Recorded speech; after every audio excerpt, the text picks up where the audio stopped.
Les 9 points à respecter pour réussir tout ce que nous voulons dans la vie. Le point numéro 1 qu'on avait vu, c'est que la vie, elle est injuste. Elle est comme telle. Il ne faut pas essayer de changer la roue, de réinventer la roue, j'allais dire. Ça ne sert à rien. Donc, il faut juste accepter la vie telle qu'elle est et puis faire avec. La vie, elle est injuste. Il faut l'accepter telle qu'elle est.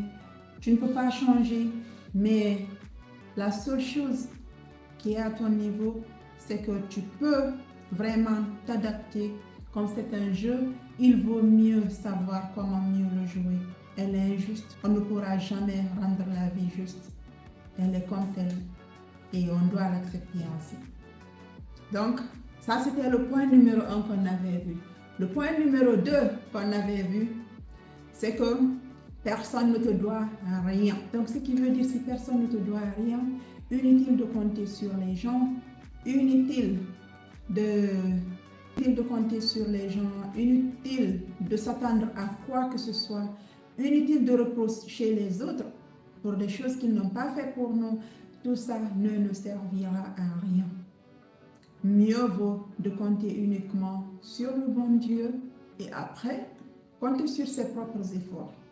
Parce que nous, on peut décider de ce qu'on veut faire de notre vie, on peut décider de ce qu'on attend comme résultat et on peut être capable aussi de déployer les efforts nécessaires pour l'atteinte de ces objectifs. Donc, ce qui fait que c'est ça la meilleure approche, c'est de compter sur soi-même. Le troisième point, c'est qu'il faut toujours se battre pour ce qu'on pense mériter. Parce que la vie ne fait de cadeau à personne. Pour toute chose, quoi que ce soit, ce que tu veux et dont tu estimes que non, ça je mérite d'obtenir cette chose, il faut vraiment être aussi en mesure de te battre pour ça. Parce que la vie ne te l'offrira pas comme étant un cadeau, mais tu dois le mériter. Donc, c'est ce qui fait qu'il faut vraiment se battre à fond, ne jamais baisser les bras, vraiment s'acharner, charbonner au maximum, comme ça vous obtiendrez tout ce que vous voulez. Et maintenant, le quatrième point qu'on avait vu, ce que tu ressens ne concerne personne si ce n'est que toi. Nos ressentis, les gens s'en fichent éperdument de cela. Tu m'as fait ci, tu m'as fait ça, est-ce que tu sais ce que j'ai ressenti par rapport à ça? Ça, ce n'est que ton problème, ce n'est pas le problème de l'autre. Et sachant une chose, que le ressenti n'est qu'une émotion. Une émotion qui n'est ni bonne ou mauvaise en soi, mais tout dépend de ce que tu en fais.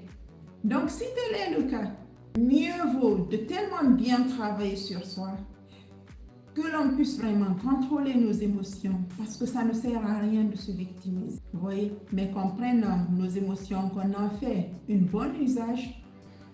Donc, essayons toujours de contrôler nos émotions et voyons les bonnes choses partout, dans toutes les circonstances, et voyons les choses positivement. Créons-nous des bonnes émotions que nous allons ressentir. Parce que si on fait l'inverse, sachez une chose, que ça se retournera juste contre nous. Mais ça ne nous servira à rien. De toute façon, et ça ne changera en aucun cas la situation. Donc, ce qui fait que ça ne sert à rien vraiment de se faire ressentir des idées négatives. Parce que généralement, une situation, au fait, elle est neutre. Mais c'est l'amplification que nous donnons à la situation qui nous crée vraiment ces émotions, soit de bonnes émotions, positives émotions ou des émotions négatives. Donc, choisissons toujours le côté positif. Ça, on a beaucoup de bénéfices à gagner dedans. Le côté santé, bonne humeur, la jeunesse. Parce que oui, quand on se stresse constamment, ça nous fait vieillir par anticipation. Et je pense que vous et moi, personne ne veut ça. La meilleure façon de rester aussi longtemps jeune que possible n'est pas de s'acharner aux produits cosmétiques, mais vraiment à soigner son humeur, sa voix intérieure, de nourrir cette voix pour qu'elle nous communique positivement. C'est le seul moyen par lequel on peut passer pour obtenir vraiment un ressenti positif dans toutes les circonstances. Le cinquième point qui était ce que les gens pensent de toi. C'est que ça n'engage que. Ça, c'est leur problème. Ça ne te concerne pas. Parce que de toute façon, quel que soit ce que tu feras dans cette vie, les gens auront toujours quelque chose à dire, les gens auront toujours quelque chose à penser, les gens auront toujours leur avis à donner sur la vie des autres. Vous voyez? Mais la vie des gens, sachez que ça, c'est la vie des gens. Vous n'avez rien à voir avec ça. Respectez leurs opinions, respectez leurs pensées, ce qu'ils pensent de vous, les jugements, les critiques, mais restez alignés avec vos propres valeurs. Pourquoi?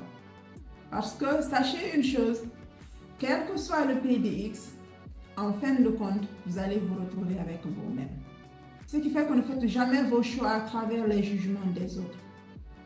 Que vous faites les choses pour vous ou que vous faites pour plaire aux autres, sachez que vous ne pourriez jamais plaire à tout le monde. Il y aura toujours des personnes qui trouveront quelque chose à redire, des erreurs dans ce que vous faites. Comme vous ne pourriez pas satisfaire tout le monde, au moins faites le meilleur choix qui est de rester aligné avec vous-même, avec votre valeur, avec vos valeurs.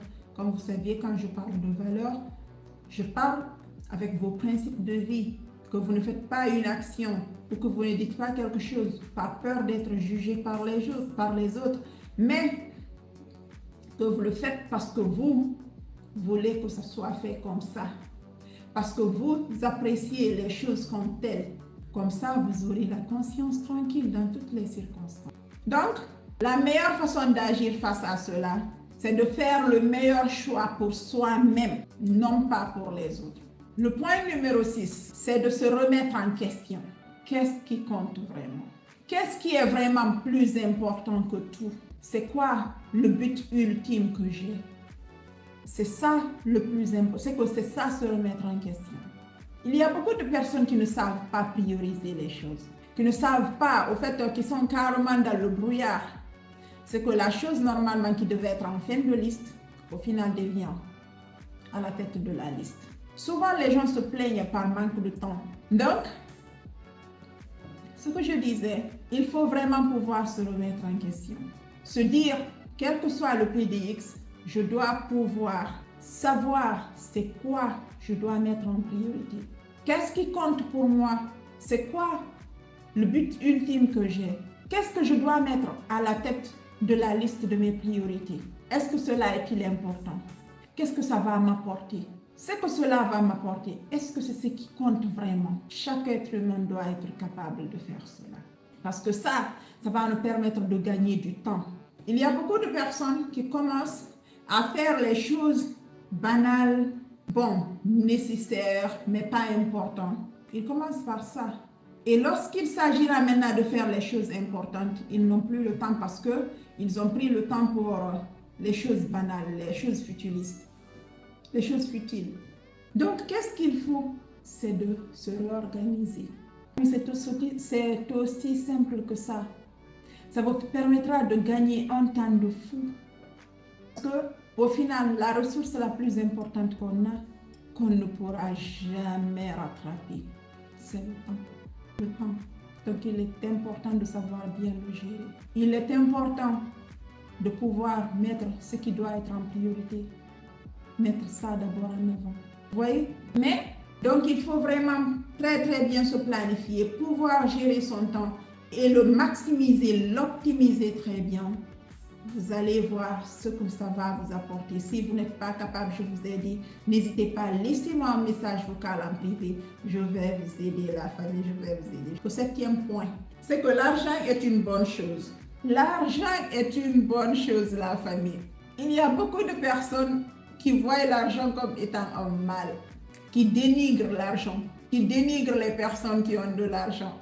La famille, je vous avais dit tout au début de cette vidéo, il ne faut pas essayer de réinventer la roue. Ce n'est pas possible. Nous vivons dans un monde capitaliste. Tu ne peux pas manger, boire, te vêtir. Ça ne sert à rien de réinventer la roue, mais essayez vraiment de vous adapter. Aujourd'hui, tout ce que nous voulons dans cette vie, il faut avoir de l'argent pour le faire. Tu n'as pas d'argent, impossible. Donc, Il faut savoir comment le chercher, il faut savoir comment le gagner et il faut savoir comment vraiment le faire. Si tu ne sais pas, sache qu'il y a quelque part une personne qui le sait.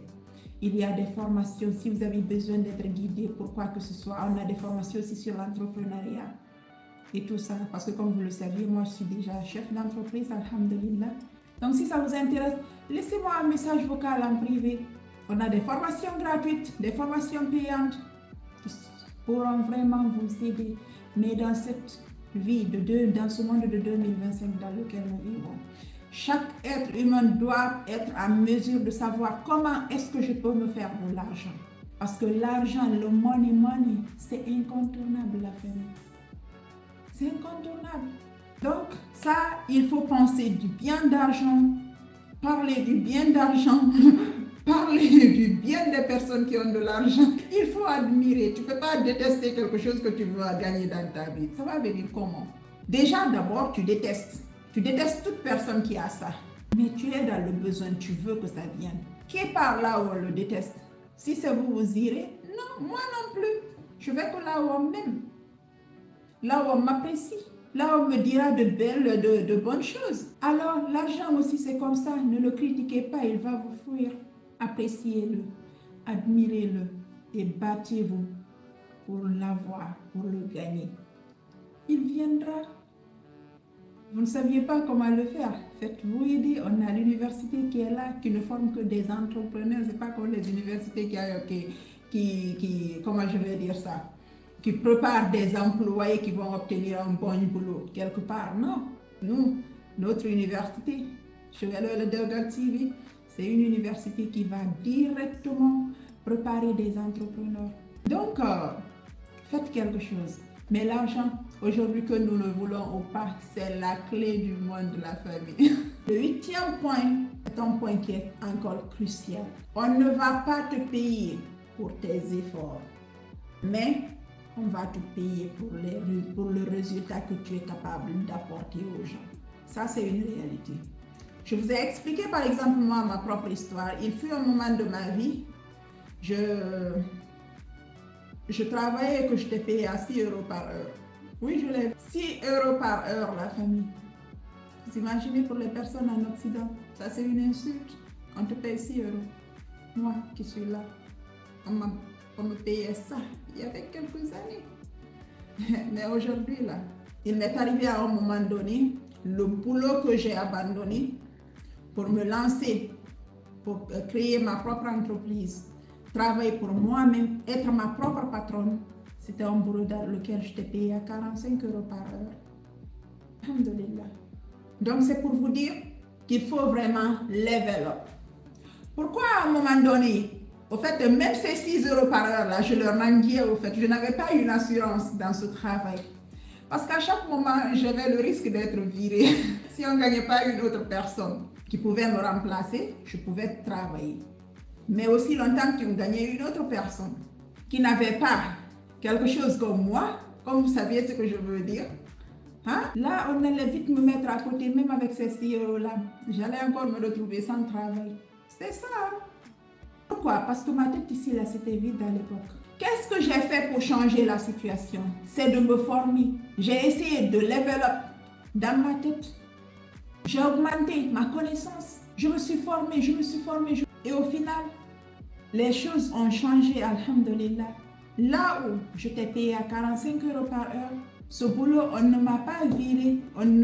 Je n'étais même pas menacée d'être virée parce que j'étais vraiment précieuse, parce que j'étais la seule qui était dans mon domaine, dans cette boîte-là où je travaillais.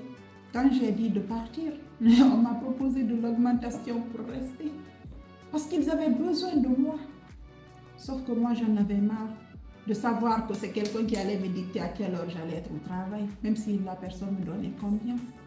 Je voulais avoir que 2 chefs dans ma vie. Le premier chef, qui est mon créateur, qui va me dicter mes heures de prière. Le salat al-fajr, c'est lui qui veut que je me réveille à telle heure. Je me réveille là. Le deuxième chef, mon mari. À part ça, c'est moi-même. Donc j'en avais marre. Même s'ils augmentaient à combien, j'ai dit non, merci beaucoup. Je préfère démissionner. Depuis combien d'années? Alhamdulillah, je suis à mon compte. Est-ce que c'est facile? Non, pas toujours. La vie, elle est faite de haut et de bas.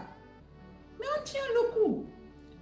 Et croyez-moi, la famille, ce n'est pas pareil. Même les bas dans l'entrepreneuriat n'ont rien à voir avec le salariat. À plus forte raison quand c'est haut. Nuit et jour. Donc la famille, il faut développer vos compétences. Il faut apprendre de nouvelles choses jusqu'à ce que les gens puissent vous payer pour les résultats dont vous êtes capable de leur apporter et non pour votre temps. Aussi longtemps qu'on vous payera pour votre temps, sachez que vous resterez pauvre. Parce que lorsqu'on me payait de 6 euros par heure, c'est parti. 7 euros, 9 euros, 12 euros. C'est petit à petit que je suis montée, j'ai changé, j'ai appris d'autres compétences et puis j'ai changé jusqu'à j'ai atteint ces 45 euros là. Mais même au niveau de 45 euros là, on me payait ça pour mes heures de travail. Ça, c'était pour 1 heure de mon temps qu'on me payait et non pour les résultats que j'apportais. Donc, jusque-là, ça n'allait pas encore. Ce qui fait que j'ai continué encore à level up ici, encore à développer mes compétences. Aujourd'hui, c'est le résultat dont je suis capable d'apporter qui me paye. On ne calcule plus le temps que j'y mets. Si je veux, je prends 1 minute. Mais je te fixe mes tarifs à travers les résultats dont je t'apporte. Parce que chez moi, il n'y a aujourd'hui plus d'une formation, mais il n'y a que des transformations. Si jamais vous n'êtes pas dans mon groupe privé et que vous voulez découvrir et que ça vous intéresse, contactez-moi juste, je vais vous aider. Donc, faites le level up pour la famille.